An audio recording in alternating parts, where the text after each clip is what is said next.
तो आज organic chemistry का नया टॉपिक हमारे सामने है।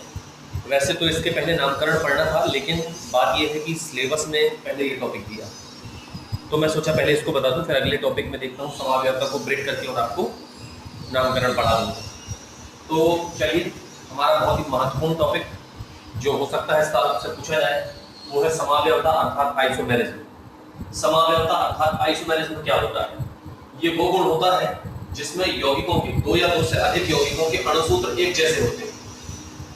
समाव्यवस्था वो गुण है जिसमें यौगिकों के अणुसूत्र एक जैसे होते हैं, लेकिन उनके गुणों में या उनमें संरचनात्मक भिन्नता पाई जाती है। समाव्यवस्था वह गुण है जिसमें दो या दो से अधिक यौगिकों के अणुसूत्र तो एक समान होते हैं, लेकिन उनकी संरचनात्मक भिन्नता या उनके गुणों में भिन्नता अवश्य पाई जाती है। ध्यान रखिएगा, दो या दो से अधिक यौगिकों के अणुसूत्र जब एक जैसे हो लेकिन उनकी संरचना में उसके गुणों में भिन्नता हो तो ये गुण क्या कहलाएगा? समाव्यवस्था कहलाएगा। समाव्यवस्था होती है दो प्रकार की बड़ी समाव्यवस्था, एक होती है संरचनात्मक समाव्यवस्था, एक होती है ज्यामितीय समाव्यवस्था।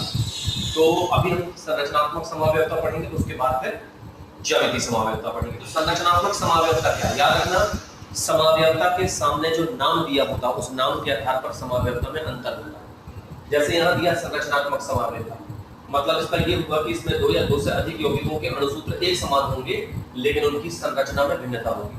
दो या दो से अधिक यौगिकों के अणुसूत्र एक समान होंगे लेकिन उनकी संरचना में भिन्नता होगी, तो इसे नाम दिया जाएगा क्या? संरचनात्मक समाव्यवस्था। अभी पता चलेगा आपको कि अणुसूत्र तो एक जैसे होंगे लेकिन उनकी संरचना में भिन्नता होगी। अब ये होती है 5 प्रकार की, ये होती है 5 प्रकार की। हर 5 टाइप में आपको संरचना में भिन्नता मिलेगी, ध्यान रखिएगा। इसमें सबसे पहला टाइप है श्रृंखला समाव्यवस्था, इसी को कहते हैं ढांचा समाव्यवस्था, इसी को कहते हैं नाभिकीय समाव्यवस्था। तो श्रृंखला समाव्यवस्था जो है या ढांचा समाव्यवस्था जो है, इसकी विशेषता क्या है? इसमें दो या दो से अधिक यौगिकों के अणुसूत्र एक जैसे होंगे लेकिन अंतर कायम होगा श्रृंखला।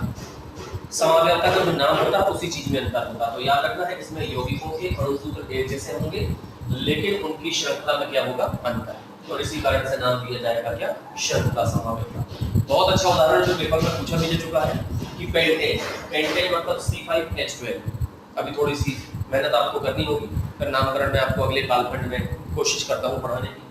तो पेंटेन मतलब ध्यान रखिएगा C5H12, इसके कितने श्रृंखला समावेगी? तो पेंटेन के 3 श्रृंखला समावेगी। ये देखिए, 1 carbon, 2 carbon, 3 carbon, 4 carbon, 5 carbon, 5 carbon pentane. ये सीधा पेंटेन है, नॉर्मल पेंटेन। ठीक, इसकी श्रृंखला कैसी है? सीधी। फिर इसके बाद इसको देखिए, इसका नाम है आइसोपेंटेन। इसमें CH3 कहाँ है? नीचे। इसका नाम है आइसोपेंटेन। 4 कार्बन सीधे हो गए, शाखा लगेगी, तो ये सीधी श्रृंखला है। और ये कौन सी श्रृंखला है? शाखा युक्त। तो दोनों में अंतर आ गया है। तो श्रृंखला में अंतर के कारण नाम रहा क्या? श्रृंखला समावेश। जबकि अणुसूत्र दोनों के एक जैसे हैं, 1 carbon, 2 carbon, 3 carbon, 4 carbon, 5 carbon, और 3 और 2 5 और 7 और 2 9 और 3 12 हाइड्रोजन। इसमें भी देख लो, 1 कार्बन, 2 कार्बन, 3 कार्बन, 4 कार्बन और 1 5 कार्बन, 5 कार्बन, 12 हाइड्रोजन देख लो, 3 और 1 4, 4 और 2 6, 6 3 9 9 3 12। करेक्ट है। तो इस तरह से दोनों के अणुसूत्र एक जैसे लेकिन संरचना में भिन्नता, एक सीधी श्रृंखला, एक शाखा युक्त श्रृंखला। ये है नॉर्मल पेंटेन मतलब सीधा, और ये है आइसोपेंटेन शाखा युक्त। और एक ये है नियोपेंटेन, इसमें CH3 आपको नहीं दिख रहा होगा, ऊपर CH3 है, ध्यान रखिएगा। एक कार्बन से जब चारों तरफ क्या लगे होते हैं? CH3 लगे होते हैं, तो वो क्या कहलाता है? नियोपेंटेन कहलाता है। तो इस प्रकार से मैं आपको ये कहूंगा कि C5H12 की 3 श्रृंखला समावेशी है, जिसमें एक नॉर्मल पेंटेन है, एक आइसोपेंटेन है, और एक कार्बन के चारों तरफ कौन सा समूह जोड़ने से? मेथिल समूह जोड़ने से क्या बनता है? नियोपेंटेन बनता है। तो इस तरह से इन तीनों की विशेषता ये है कि तीनों में अणुसूत्र एक जैसे हैं लेकिन तीनों की श्रृंखला कैसी है? अलग अलग। इसी कारण ये श्रृंखला समावेशी कहलाएगी। स्थान समावेशता, इसकी विशेषता क्या है? इसमें दो या दो से अधिक यौगिकों के अणुसूत्र तो एक जैसे होते हैं लेकिन कार्बन श्रृंखला से जुड़े क्रियात्मक समूह का स्थान अलग होता है। मतलब क्रियात्मक समूह में अंतर के कारण यह समावेशता उत्पन्न होती है। ध्यान रखना, सॉरी गलती हो रही है, क्रियात्मक समूह के स्थान में अंतर के कारण यह समावेशता होती है। मतलब यौगिकों के अणुसूत्र एक जैसे होंगे लेकिन कार्बन श्रृंखला से जुड़े क्रियात्मक समूह का स्थान अलग अलग होगा, तो इसे नाम दिया जाएगा स्थान समावेश। उदाहरण के लिए आपके सामने C3H8 और O के 2 स्थान समावेशी, C3H8O के 2 स्थान समावेशी। अब आप गौर कीजिए, एक कार्बन, दो कार्बन, तीन कार्बन, बिल्कुल सही। 8 हाइड्रोजन, 3 और 2 5 और 2 7 और 1 8, ये और एक ऑक्सीजन, ऐसा ही इसमें भी। लेकिन डिफरेंस देखो आप, ये है एल्कोहल समूह, यहाँ पर ये कौन से कार्बन से जुड़ा है? पहले कार्बन से। क्रियात्मक समूह जिस कार्बन से लगा होता है वो कार्बन हमेशा पहला होता है, ठीक। तो इस प्रकार से पहला कार्बन, दूसरा कार्बन, तीसरा कार्बन। अच्छा, यहाँ पर मतलब ध्यान रखें आप कि क्रियात्मक समूह जिस सिरे से पास पड़ता है उसी तरह से नामकरण करते हैं। तो ये इस तरफ से पास पड़ रहा है तो 1 2 3, ठीक। और यहाँ पर 1 2 3 या 1 2 3 ऐसे भी लिख सकते थे अब, है। तो इस स्थिति देखिए, 3 कार्बन की श्रृंखला ये भी है, 3 कार्बन की श्रृंखला ये भी, लेकिन यहाँ क्रियात्मक समूह पहले कार्बन से जुड़ा है और यहाँ क्रियात्मक समूह दूसरे कार्बन से जुड़ा है। तो डिफरेंस क्या आ गया? डिफरेंस आ गया इन दोनों में कि कार्बन श्रृंखला तो एक जैसी है, लेकिन क्रियात्मक समूह जो जुड़ा हुआ है उसका स्थान अलग अलग है। एक बार पहले कार्बन से जुड़ा और एक बार दूसरे कार्बन से जुड़ा है। तो दोनों यौगिकों के अणुसूत्र एक जैसे हैं, लेकिन इसमें कार्बन श्रृंखला से जुड़े क्रियात्मक समूह का स्थान कैसा है? अलग अलग। तो ये स्थान समावयवता है, क्रियात्मक समूह के स्थान में अंतर के कारण। अब चलते हैं अगली समावयवता, इसका नाम है क्रियात्मक समूह समावयवता। क्रियात्मक समूह समावयवता क्या होती है? इस समावयवता की विशेषता यह होती है कि इसमें जो 2 या 2 से अधिक यौगिक हैं उसके अणुसूत्र कैसे होते हैं? एक जैसे होते हैं। 2 या 2 से अधिक यौगिकों के अणुसूत्र कैसे होते हैं? एक जैसे होते हैं। तो डिफरेंस क्या होता है? क्रियात्मक समूह में अंतर आ जाता है, क्रियात्मक समूह बदल जाता है। और आप यहाँ पर देख सकते हैं C2H6O, ये एक अणुसूत्र है, इसके 2 क्रियात्मक समूह समावयवी। ये है ईथर क्रियात्मक समूह समावयवी और ये है एल्कोहल क्रियात्मक समूह समावयवी। आप चेक कर सकते हैं, 1 और 1 2 कार्बन, 3 और 2 6 हाइड्रोजन और 1 ऑक्सीजन। यहाँ पर 1 और 1 2 कार्बन, 3 और 2 5 और 1 6 हाइड्रोजन और 1 ऑक्सीजन। तो इस तरह से C2H6O के 2 क्रियात्मक समूह समावयवी है ना। इसमें एक है कौन सा? ध्यान रखिएगा, डाइमेथिल ईथर। ये ईथर क्रियात्मक समूह, डाइमेथिल ईथर। और ये है एथिल अल्कोहल, ये अल्कोहल क्रियात्मक समूह, ठीक। तो इस तरह से इन दोनों यौगिकों के अणुसूत्र एक जैसे हैं, लेकिन क्रियात्मक समूह में भिन्नता है। इधर ईथर क्रियात्मक समूह है, इधर अल्कोहल।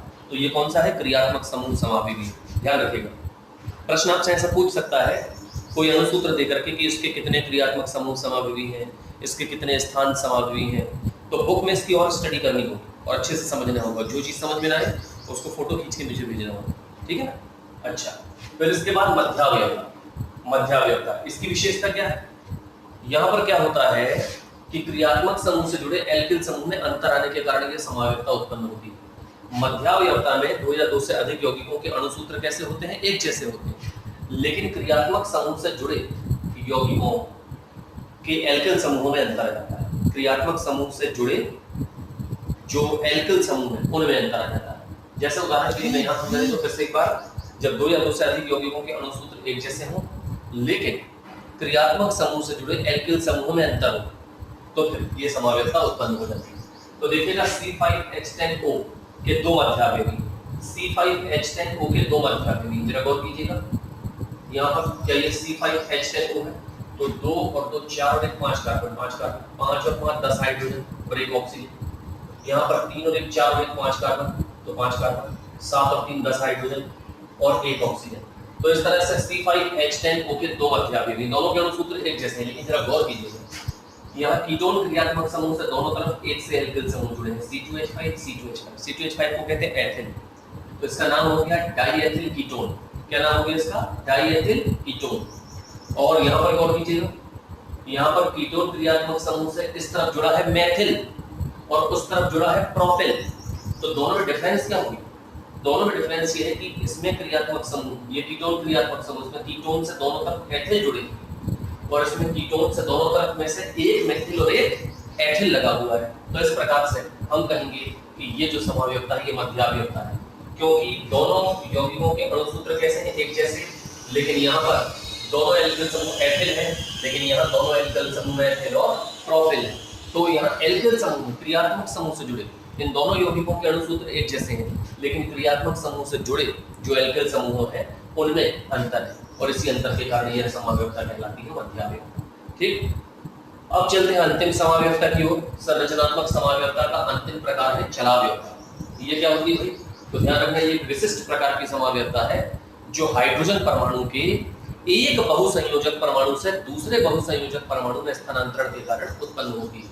जब हाइड्रोजन परमाणु एक बहुसंयोजक परमाणु से दूसरे बहुसंयोजक परमाणु में स्थानांतरित होता है तब यह समाव्यवस्था अर्थात चलाव्यवस्था उत्पन्न होगी। ध्यान रखिए। तो यहाँ पर चलिए हम देख लेते हैं। ये देखिए H बंध C ट्रिपल बॉन्ड N और H बंध N ट्रिपल बॉन्ड C, लेकिन यहाँ ट्रिपल बॉन्ड कौन सा है? एक उपसहसंयोजी बंध और एक कौन सा बंध है? दो सहसंयोजी बंध। तो जरा गौर कीजिए, यहाँ पर हाइड्रोजन किससे जुड़ा है? बहुसंयोजक परमाणु कार्बन से जुड़ा है, और यहाँ हाइड्रोजन किससे जुड़ा है? बहुसंयोजक परमाणु नाइट्रोजन से जुड़ा है। ये सूत्र है साइनाइड का, इसका नाम है हाइड्रोजन साइनाइड, और ये सूत्र है आइसोसाइनाइड का, इसका नाम है हाइड्रोजन आइसोसाइनाइड। जरा गौर कीजिएगा, दोनों के अणु सूत्र एक जैसे हैं कि नहीं? Hydrogen hydrogen, nitrogen nitrogen, carbon carbon, दोनों के अणु सूत्र एक जैसे, लेकिन डिफरेंस क्या है? यहाँ हाइड्रोजन परमाणु कार्बन बहुसंयोजक परमाणु से जुड़ा है और यहाँ हाइड्रोजन परमाणु नाइट्रोजन से जुड़ गया। तो अंतर क्या है कि हाइड्रोजन कार्बन को छोड़ के नाइट्रोजन से जा गया। तो इस प्रकार यह समाव्यवस्था क्या कहलाती है? चलाव्यवस्था कहलाती है। बात समझ में आ गई? तो इस तरह से श्रृंखला समाव्यवस्था में कार्बन परमाणु की श्रृंखला भिन्न होगी, सीधी श्रृंखला, शाखायुक्त श्रृंखला। स्थान समाव्यवस्था में क्या होगा? क्रियात्मक समूह का स्थान अलग अलग होगा। ठीक, क्रियात्मक समूह समाव्यवस्था में क्या होगा? क्रियात्मक समूह भी बदल जाएगा, अणुसूत्र एक जैसे रहेंगे। मध्याव्यवस्था में क्या होगा? क्रियात्मक समूह से जुड़े एल्केन समूह में अंतर आ जाएगा, अणुसूत्र एक जैसा रहेगा। और चलाव्यवस्था जो है ये हाइड्रोजन परमाणु के एक बहुसंयोजक परमाणु से दूसरे बहुसंयोजक परमाणु में स्थानांतरण के कारण उत्पन्न होगी। ठीक, तो इस तरह से ये हो जाती है मध्याव्यवस्था। अब हम देखते हैं, यदि मान के चलो समाव्यवस्था का अगला टॉपिक हमारा सरल रहा तो हम उसको पढ़ाएंगे, अन्यथा इसको ब्रेक करके पहले नामकरण पढ़ेंगे ताकि आपको नामकरण में दिक्कत ना हो। ठीक है।